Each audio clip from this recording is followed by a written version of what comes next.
Hello friends, welcome back to the YouTube channel Dictation Club. आज ये जो series होने वाली है यह एसएससी स्टेनोग्राफर का जो स्किल हुआ था 2024 का, उसमें आनंद मासिक पत्रिका से एक डिक्टेशन बोला गया था जो कि पत्रिका का 35वां डिक्टेशन था जो बिना नंबरिंग के होता है। तो हम इस सीरीज़ में सभी जो पत्रिका हैं उनके जो 35वें नंबर के डिक्टेशंस हैं उनको हम करेंगे। इसकी पीडीएफ अगर आपको अलग से चाहिए तो आप टेलीग्राम चैनल ज्वाइन कर सकते हैं, जिसकी लिंक आपको नीचे डिस्क्रिप्शन बॉक्स में मिल जाएगी। और भी आनंद मासिक पत्रिका के अंक करा दिए गए हैं जिनकी प्लेलिस्ट आपको चैनल में मिल जाएगी और कुछ की लिंक आपको नीचे डिस्क्रिप्शन बॉक्स में मिल जाएगी। इसके अलावा एसएससी के प्रीवियस ईयर के पेपर की जो लिंक है प्लेलिस्ट की, वो भी आपको नीचे डिस्क्रिप्शन बॉक्स में मिल जाएगी। बाकी सभी स्टूडेंट्स से मेरी यही दरख्वास्त रहेगी कि वो इस सीरीज़ को ना छोड़ें, इसको पूरा करें, क्योंकि इसी पैटर्न से लास्ट ईयर डिक्टेशन बोला गया था। तो ज़्यादा समय ना लेते हुए डिक्टेशन स्टार्ट करते हैं 5 सेकंड के बाद।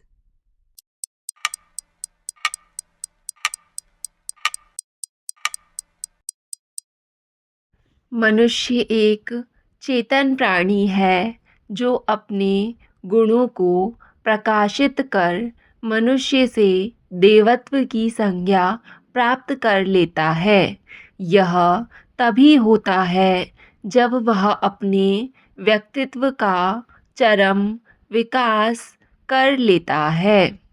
व्यक्तित्व का विकास अलौकिक गुणों को अपने में समाविष्ट करने पर होता है। ऐसे ही विकास का चरम प्रकाश मनुष्य को देवत्व का गौरव प्रदान करता है। देवत्व के इस धरातल पर पहुंचकर मनुष्य साधारण नर से नारायण बन जाता है। सर्वसाधारण ऐसे ही लोगों के संबंध में देवता या नारायण की कल्पना करते हैं। तात्पर्य कहने का यह है कि व्यक्तित्व के निर्माण में मनुष्य तत्व का उदय होता है और मनुष्यत्व के चरम विकास में देवत्व की उपलब्धि। जीवन एक ऐसा राजपथ है जिससे होकर सभी को चलना पड़ता है। पथ की तो एक सीमा होती है जहाँ पर पहुँचकर पथिक को अचानक रुक जाना पड़ता है। सीमाओं में बंधकर रह जाना और एक निर्दिष्ट स्थान तक चलकर रुक जाना जीवन का उद्देश्य या आदर्श नहीं है। मृत्यु जीवन की एक सीमा है जहाँ सर्वसाधारण पहुंचकर विराम ले लेते हैं, किंतु कर्मठ पुरुष अपनी जय यात्रा का अंत यही नहीं मानते। प्रगति में उनका अटूट विश्वास होता है। वे तब तक चले ही रहेंगे जब तक लक्ष्य को ना पहुंच जाएं। जीवन के मार्गों का तो एक निश्चित ठिकाना होता है, पर आध्यात्मिकता या पारमार्थिक पथ निस्सीम है जहाँ जीवन रुकना नहीं जानता। आत्मा के परमात्मा या परमार्थ में लय हो जाने पर ही इस यात्रा का अंत होता है। यहाँ से आगे बढ़ने की राह नहीं मिलती। भौतिक जीवन की एक सीमा है जो विनाश की सूचक है। अध्यात्म परमार्थ एक अनंत पथ है जिसमें प्रगति ही प्रगति है, आनंद ही आनंद। यहाँ मृत्यु नहीं होती। संसार के हर क्षेत्र में कार्य करने वाले व्यक्ति की यह प्रबल इच्छा रहती है कि वह निरंतर प्रगति के पथ पर अग्रसर होता रहे और उसके कार्य करने की क्षमता और शक्ति का विकास हो। यह तभी संभव है जब उसका शरीर स्वस्थ हो। इसके लिए यह आवश्यक है कि हम अपने जीवन में निराशा और विषाद को प्रवेश न करने दें। यह सदैव स्मरण रखिए कि हमारी मानसिक स्थिति पर ही हमारी शारीरिक स्थिति निर्भर करती है। चिंता और निराशा हमारे प्राणघातक शत्रु हैं। इनका हमारे शरीर पर बड़ा बुरा असर पड़ता है। अतएव इन्हें पास नहीं भटकने देना चाहिए। मनुष्य स्वभावतः दुख नाम से ही घबराता है, लेकिन सत्य यह है कि दुख में ही मनुष्य के धैर्य की पहचान होती है।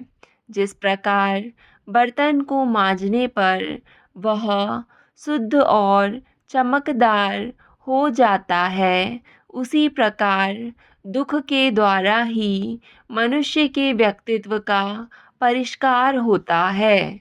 दुख की आग में तप कर ही मनुष्य कुंदन की भांति दमकता है। सच्चाई यह है कि दुख वह कसौटी है जिस पर मनुष्य के गुणों और धैर्य की परख होती है।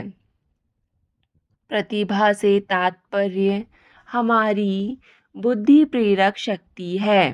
प्रतिभा वह ईश्वर प्रदत्त वृत्ति है जिससे प्रेरणा ग्रहण करके हमारी चिंतन पद्धति चलती है। प्रतिभा वस्तुतः श्रेष्ठ आचरण और रचनात्मक कार्यों के मूल में स्थित प्रेरणा है। उसके अनुसार हम अपने कार्यक्रम की योजनाएं बनाते हैं। अपनी योजनाओं को कार्यान्वित करने के लिए हमें प्रयत्न का पुरुषार्थ करना होता है। प्रयत्न करते समय हमारे मार्ग में बाधाएं एवं कठिनाइयां आती हैं। हमें उन बाधाओं को दूर अथवा पार करना होता है। इसके लिए आवश्यक है कि हम कठिनाइयों से घबराएं नहीं तथा अपनी गलतियों से शिक्षा ग्रहण करें और नए उत्साह के साथ प्रयत्नशील बने रहें। तात्पर्य स्पष्ट है कि सफलता प्राप्त करने के लिए अपनी योजनाओं को पूरा करने के लिए यह आवश्यक है कि हम बराबर प्रयत्न करते रहें और अपनी गलतियों से शिक्षा ग्रहण करके निरंतर अपनी कमियों को दूर करते रहें। प्रतिभा को सार्थक बनाने के लिए श्रम और अभ्यास का संबल आवश्यक है। यदि प्रतिभा जलधारा के प्रवाह के समान है, तो श्रम और अभ्यास वे किनारे हैं जिनके मध्य वह प्रभावित होती है। इसी को लक्ष्य करके किसी प्रतिभाशाली ने यह स्पष्ट कहा है कि प्रतिभा श्रम और अभ्यास के तटों में बंध कर बहती है। किसी वस्तु या स्थिति का बहुत ज़्यादा होना भी दुखदाई होता है। मनुष्य पर लगातार विपत्ति आना जिस प्रकार दुखप्रद है, उसी प्रकार यदि निरंतर सुख ही मिलता रहे तो भी वह सुखद ना होगा, क्योंकि परिवर्तन प्रकृति का नियम है, जिसके अनुसार ही मनुष्य को सुख और दुख प्राप्त होता है। किसी मनुष्य को आज सुख है तो कल दुख अवश्य ही होगा, और यदि मनुष्य को आज दुख है तो कल सुख होगा। अतः यह आवश्यक है कि मानव जीवन में आने वाले सुख दुख एक सीमा विशेष के भीतर रहें। सभी को स्वामित्व पाकर अहंकार उत्पन्न हो जाता है। प्रत्येक मनुष्य, चाहे वह अत्यंत मूर्ख एवं गुणहीन हो, परंतु यदि उसे अत्यंत धन प्राप्त हो जाए अथवा वह किसी का स्वामी बन जाए तो वह अवश्य गर्वयुक्त बन जाएगा। ऐसा मनुष्य विरला ही होगा जो प्रभुता पाकर गर्व ना करे। भरत ही ऐसे पात्र थे जिनको राम की राजगद्दी पाकर भी मद नहीं हुआ था। किसी अच्छी बात को सुनना ही पर्याप्त नहीं होता, अपितु उसे सुनकर उस पर अमल करना भी अनिवार्य होता है। ऐसी बातें मनुष्य को अच्छे पथ पर चलने को प्रेरित करती है। इसलिए हम महापुरुषों तथा ज्ञानी जनों की बातों को सुनते और पढ़ते हैं, लेकिन इन बातों को केवल सुन लेने या पढ़ लेने से ही काम नहीं चलता, अपितु उनके मर्म को समझना या उनके अनुरूप आचरण करने से काम चलता है।